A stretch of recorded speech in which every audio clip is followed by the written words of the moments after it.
జనసేన ఉమ్మడి బహిరంగ సభకు లక్షలాది మంది జనం తరలిరానున్నారు. తాడేపల్లిగూడెం జనసేన ఇన్ఛార్జ్ బోలిశెట్టి శ్రీనివాస్ సాయంత్రం 4 గంటలకు సభ ప్రారంభం కానుందని, రాత్రి 7 గంటల వరకు సభ జరగనుందని ఆయన తెలిపారు. సభ ఏర్పాట్లపై బోలిశెట్టి శ్రీనివాస్తో మా ప్రతినిధి Bhargav face to face. TDP Janasena ఉమ్మడి సభ ప్రారంభం కాబోతుంది. ఈ నేపథ్యంలో ప్రస్తుతం తాడేపల్లిగూడెం నియోజకవర్గ ఇన్ఛార్జ్ బోలిశెట్టి శ్రీనివాస్ మనతో ఉన్నారు. సార్, సభ ఎన్ని గంటలు ప్రారంభం కాబోతుంది? ఏర్పాట్లు ఎలా జరుగుతుంది? సభ 4 గంటల ప్రాంతంలో ప్రారంభమవుతుంది. 7:45కి ఎగ్జాక్ట్ క్లోజ్ అవుతుంది. నేతలు ఏ సమయంలో రాబోతున్నారు? మొత్తం ఏ ప్రాంతాల నుంచి జనం తరలి? 12 గంటలు దాటిన తర్వాత అందరూ కూడా నేతలు రాబోతూ ఉన్నారు. అన్ని గ్యాలరీలు ఫుల్ అవుతాయి. ఆల్మోస్ట్ అన్ని ఏర్పాట్లు చేయడం, అన్ని చోట్ల కూడా అన్ని గ్యాలరీలు కుర్చీలు వేయడం, మిగతా స్టాండింగ్ వాళ్ళు కూడా మంచినీళ్ళ ప్యాకెట్లు కానీ అన్ని అందించడం, వాలంటీర్ వ్యవస్థ కానీ ఇటు పోలీసులు కానీ అందరూ కూడా ఈ సభని పర్యవేక్షణ చేస్తూ ఉన్నారు. అంటే ఎన్నికలు రాబోతున్నాయి కాబట్టి ఎటువంటి దిశానిర్దేశం చేయబోతున్నారు? మేనిఫెస్టోకి సంబంధించి ఏమన్నా విడుదలయ్యేటువంటి అవకాశం ఉందనుకోవచ్చా? డెఫినెట్గా ఈ దిశానిర్దేశం అంటే రాష్ట్రంలో జరిగే దోపిడీ మీద ఉంటుంది.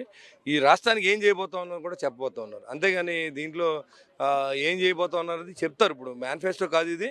ఈ రాష్ట్రంలో జగన్మోహన్ రెడ్డి ఏ రకంగా ఇసుకలో కానీ, లిక్కర్లో కానీ, లేకపోతే మైన్స్లో కానీ ఈ జరిగి దోపిడీని ప్రజలకి చెప్పడం. అంతే ప్రత్యేక హోదా వస్తే నేను ఏదో చేస్తానని చెప్పినటువంటి వ్యక్తి ఇవాళ ప్రత్యేక గురించి మాట్లాడబోతాం. తీర ప్రాంతాలు అభివృద్ధి చెందకపోవడం, రైతు దగ్గర ధాన్యం కొనడానికి ఇబ్బందులు పడడం, ఇవన్నీ కూడా కులంకుశంగా మాట్లాడే అవకాశం ఉంది. ఈ సభ తెలుగు జన విజయకేతనం అని నామకరణం చేశారు జెండా అంటూ కూడా. దాని మీనింగ్ ఏంటి? దాని మీనింగ్ పెట్టిన వాళ్ళు అడగాలి. తెలుగు జన విజయకేతనం అంటే దాంట్లోనే ఉంది. తెలుగు జనాల యొక్క విజయకేతనం ఎగరేసే విధంగా ఈ సభ చేయబడడానికి ఒక జెండా అని పేరు పెట్టారు. సిద్ధం బహిరంగ సభతో తాము సక్సెస్ అయ్యాం, లక్షలాది మంది మాకు తరలి వచ్చారని అంటున్నారు. ఈ రోజు ఈ జెండా సభకు ఎలా ఉండబోతుంది? రూలింగ్ పార్టీలో గ్యాదరింగ్ చేసుకుని తీసుకొస్తారు. బస్సులు ఏర్పాట్లు ఉన్నాయి, ప్రైవేట్ బస్సులు ఇస్తూ ఉన్నారు, కోట్లాది రూపాయలు కొల్లగొట్టిన డబ్బులు ఉన్నాయి. కాబట్టి అది విజయవంతం అనరు, గ్యాదరింగ్ అంటారు. ఇది రియల్గా వచ్చి సభ ఏమంటే ఇదే. కొంతమంది అసంతృప్తులు ఉన్నారు, వారిని కూడా బుజ్జగించేటువంటి అవకాశం ఉంది. అందరూ ఉంటుంది. ఇంట్లో టీవీ ఛానల్ పెట్టినట్టు 3 పిల్లలు కొట్టేసుకుంటారు అంటే ఇడిపోతున్నారేంటి? అలాగే ఉంటుంది. ఇది కూడా చిన్న చిన్న ఇబ్బందులు ఉంటాయి. ఆ ఇబ్బందుల్ని అధిగమించి అది ముందుకు పోతా ఉన్నాం. అది చూస్తే ఈరోజు సభకు సంబంధించి ఏర్పాట్లు అయితే ముమ్మరం జరిగాయి. సాయంత్రం 4 గంటలకు అధినేత ఎవరైతే జనసేన అధినేత పవన్ కళ్యాణ్తో పాటు టీడీపీ అధినేత చంద్రబాబు కూడా రాబోతున్నారు. ఈ సభ అనంతరం కూడా భారీగా కూడా ఈ సమీకరణ జన సమీకరణ కూడా జరుగుతున్న నేపథ్యంలో కేడర్కు ఒక దిశానిర్దేశం చేసేటువంటి అవకాశం ఖచ్చితంగా ఉంది.